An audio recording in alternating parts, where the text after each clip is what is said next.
स्वागत है आपका आपके यूट्यूब चैनल स्टोरी आर में। आज की हमारी कहानी है बेशकीमती फूलदान। तो चलिए दोस्तों शुरू करते हैं। राजा कृष्णदेव राय के विजयनगर में हर साल वार्षिक उत्सव बहुत ही धूमधाम से मनाया जाता था। इस दौरान आसपास के राज्यों के राजा भी महाराज के लिए बेशकीमती उपहार लेकर सम्मिलित होते थे। हर बार की तरह इस बार भी महाराज को वार्षिक उत्सव के दौरान ढेर सारे उपहार मिले थे। समस्त उपहारों में महाराज को रत्न जड़ित बेशकीमती रंग बिरंगी 4 फूलदान बेहद पसंद आए थे। महाराज ने उन फूलदानों को अपने विशेष कक्ष में रखवाया और उनकी रखवाली व देख रेख के लिए एक पुराने जिम्मेदार सेवक रमैया को भी रख लिया। सेवक की जिम्मेदारी थी कि वो इन फूलदानों की साफ सफाई व रख रखाव करे। रमैया भी बहुत ही ध्यान व प्यार से उन फूलदानों की रखवाली करता था। लेकिन एक दिन रमैया जब उन फूलदानों की सफाई कर रहा था तो अचानक उसके हाथ से एक फूलदान छूटकर ज़मीन पर गिर गया और वो चकनाचूर हो गया। महाराज को जैसे ही इस बारे में बात पता चली तो वो गुस्से से आग बबूला हो गए और उन्होंने रमैया को फांसी की सज़ा का आदेश सुना डाला। महाराज का आदेश सुनते ही तेलानी राम ने महाराज को समझाना चाहा कि एक फूलदान के टूट जाने से सेवक को मृत्युदंड कैसे दे सकते हैं। लेकिन उस वक्त महाराज का गुस्सा चरम पर था और उन्होंने तेलानी राम की बात को भी अनसुना कर दिया। तेलानी राम समझ चुके थे कि ये सही वक्त नहीं है महाराज को समझाने का या उनसे कुछ भी कहने का, इसीलिए उन्होंने चुप रहना ही मुनासिब समझा। खैर 4 दिन बाद फांसी देने का फैसला किया गया।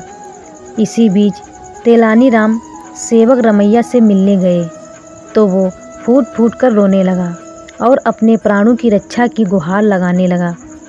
तेलानी ने सेवक से कहा कि अब मैं जो कहूँ तुम उसे ध्यान से सुनो और फांसी से पहले तुम ठीक वैसा ही करना।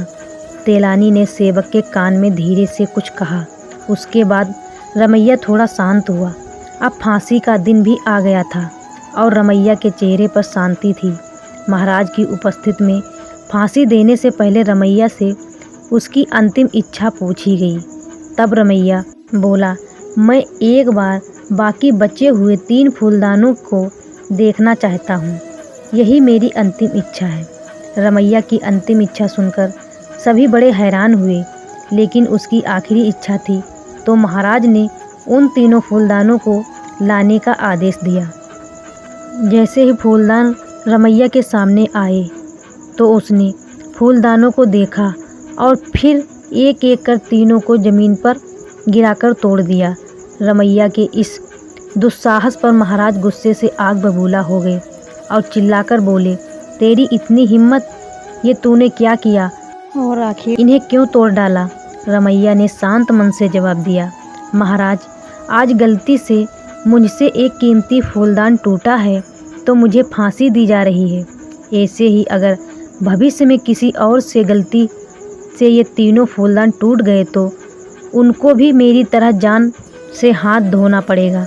मैंने इन्हें तोड़कर उन लोगों की जान बचा ली है क्योंकि मैं नहीं चाहता कि जो दिन मैं आज देख रहा हूँ वो कोई और भी देखे। इसीलिए मैंने ये तीनों फूलदान तोड़ दिए हैं। रमैया की बात सुनकर महाराज का गुस्सा शांत हो गया और उन्हें अपनी गलती का एहसास भी हुआ। महाराज ने रमैया को छोड़ दिया और फिर उन्होंने रमैया से पूछा कि तुमने ये सब किसके कहने पर किया था? रमैया ने सब कुछ बता दिया कि तेनाली राम के कहने पर ही उसने ऐसा किया। महाराज ने तेलानी राम को अपने पास बुलाकर कहा, शुक्रिया, आज तुमने एक निर्दोष की जान बचा ली और हमें भी यह समझा दिया कि किसी भी निर्जीव वस्तु की कीमत किसी व्यक्ति की जान से बढ़कर नहीं हो सकती। मुझे एहसास हो गया है कि गुस्से में लिए गए फैसले हमेशा गलत होते हैं। सीख, क्रोध या आवेश में आकर जल्दबाजी में कोई भी फैसला नहीं लेना चाहिए।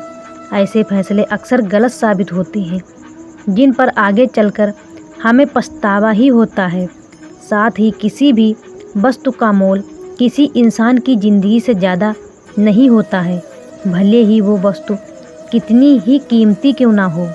तो दोस्तों, आशा करती हूँ हमारी कहानी आप लोगों को ज़रूर पसंद आई होगी। तो वीडियो को लाइक करें और चैनल को सब्सक्राइब करें। कहानी को अंत तक सुनने के लिए आपका बहुत बहुत धन्यवाद।